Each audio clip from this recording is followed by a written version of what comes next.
Ikaw udah. Ikaw udah kapan? Anak.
irra haddaan ba'uu garaani. Durii sibiileera dhuma keenya somni simbaasuu kabbali beenya. Warra gadaan bulu silaasi barbaandu kaabiroo kiraasi. Saamtu saamsituu bara dhageenyu harka dhagaa lamu kajennu. Yaagee fuulduree warra galaanii haala kaasii dubbatu baraani.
Gabi.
baga biyya amantii tokko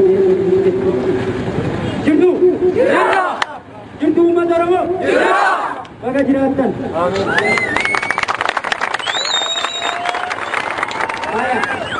Waan xiqqooti waliin jennu amantiin tokko guyyaa wareegama jaallan kufaniif waan ta'eef yaadannoo isaanii gochuuf waan taaneef walla geeffanna sagalee balleessaa abbo sagalee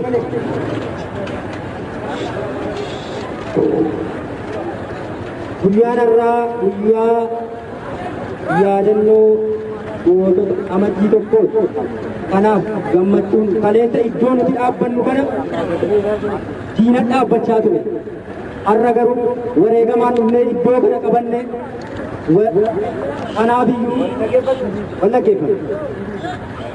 Dhiigaan dhufne waan ta'eef ni beektu miti? Tolatti dhufne? Dhiigaan dhufne iddoo kana.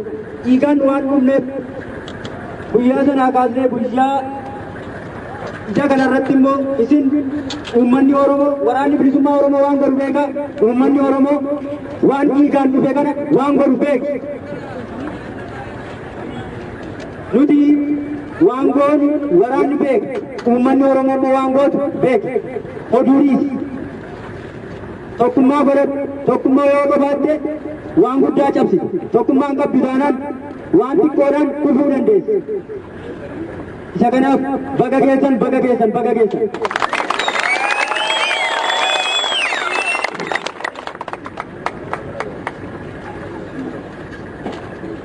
Jirtu uummata Oromoo? Jirtu uummata beekii? Baadiyyaaf magaalaan jirtu? Handhuura qabsoo uummata Oromoo kan taatan uummanni Oromoo baga jiraattan.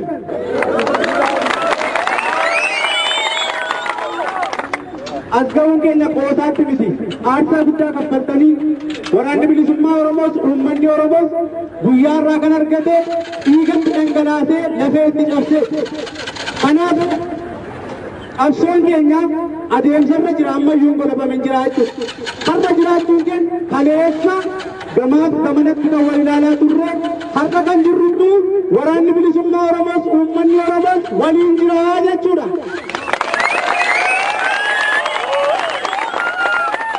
Kaleessa waan baay'ee jedhanii adda nu baasanii turan miti. Har'a galanni kan Waaqaa ta'uu qabsoo dhugaa qabsoo dhiiga qulqulluun itti dhangalaate lafee qulqulluun itti cabe kana hundumaa keessa dabarree har'a yeroo nuti wal agarru ta'eeraa jechuudha.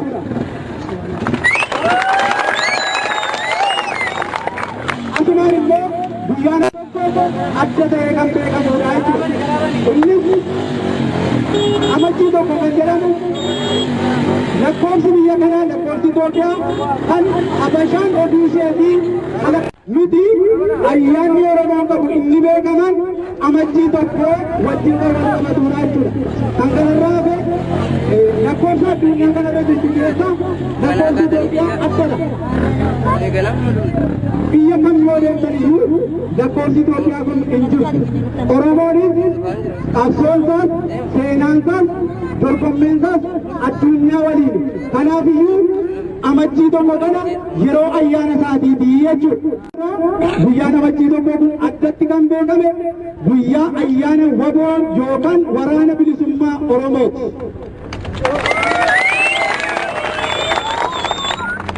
Qabsoon kun salphaatti as hin geenye waan hedduu dabarsinee uummanni Oromoos wanta guddaatti ta'ee lafeetti cabsee waraanni bilisummaa Oromoos qeerroon bilisummaa Oromoo qaqqarreen itti beela'anii itti dheebotanii itti dhumanii qabsoo kana jaallan keenya seenaan isaanii yaadatu ittiin jenna.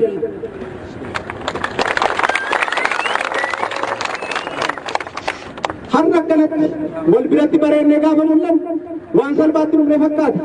Akkas miti uummata Oromoo. Salphaatti miti dhiigatti dhangala'an. Uummanni baadiyyaas jirtu. Abbaan qabsoo inni olaanaan isini. Waraana bilisummaa Oromoo. Halkan roobaan yeroo haalli akka malee hammaattetti waraana keessan of keessa dhoksitanii ofii akka buuteessanii nyaachiftanii har'a dirree kanatti kan mul'ise isini qabsoo kana guyyaan isheedhuma alaabaa keenya handhuura biyyattii irra dhaabbannu immoo kanarra nu gammachiisa. Qabsoon ammayyuu daandii irra jirti hin golabamne. Aduu bilisummaa tokkotu magaalaa Beekiitiif bahee jechuudha. Akkasumas qabsoon keenya wanti duubatti deebisu tokko iyyuu hin jiru. Gara fuulduraatti imalli keenya gara guutummaa Oromiyaa kanaan itti seenuu fi uummanni Oromoos waraanni bilisummaa Oromoos aarsaa barbaachisu kaffalee itti deemuuf qophiidha jechuudha.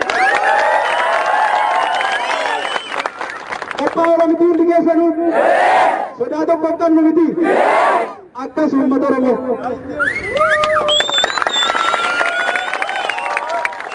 Waraana mataa keenyaa waan hin qabneef har'atti Oromoon waraana mataa isaa sirna Habashaa balleessee Oromoo abbaa isaa irratti aangessuu danda'u argatee jira. Kanaafiyyuu gammachuun keessan guddaadha jechuudha. Hololoonni garaagaraan baay'eetti miti. Osoo akka hololaatiin waraanni bilisummaa Oromoos uummanni Oromoos har'a gahuu hin danda'u. Holola sana qabsee as ga'eera jechuudha. Waraanni bilisummaa Oromoo uummata isaa waliin as ga'eera.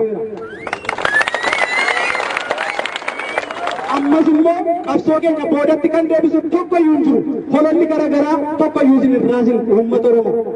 Qabsoon holatti dhuftu. Bilisummaan kan isheen dhufuu dandeessu aarsaa yoo kaffalanidha. Lubbuu yoo itti laatanidha. Kan kanarraa hafee bilisummaan gabaarraa hin bitamtu suuqiin. Harmooliin uummanni Oromoo martiyyuu sodaa tokko malee qabsoo kana waraana bilisummaa Oromoo waliin ta'e gara fuulduraatti harkisuu qaba jechuudha.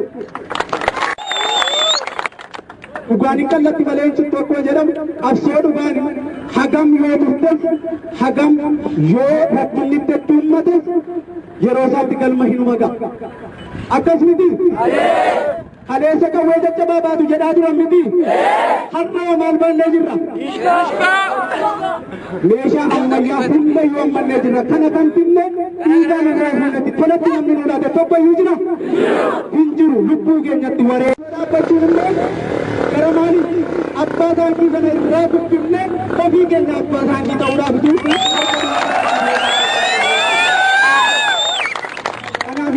Qabsoon waan hedduu keessa dabarti.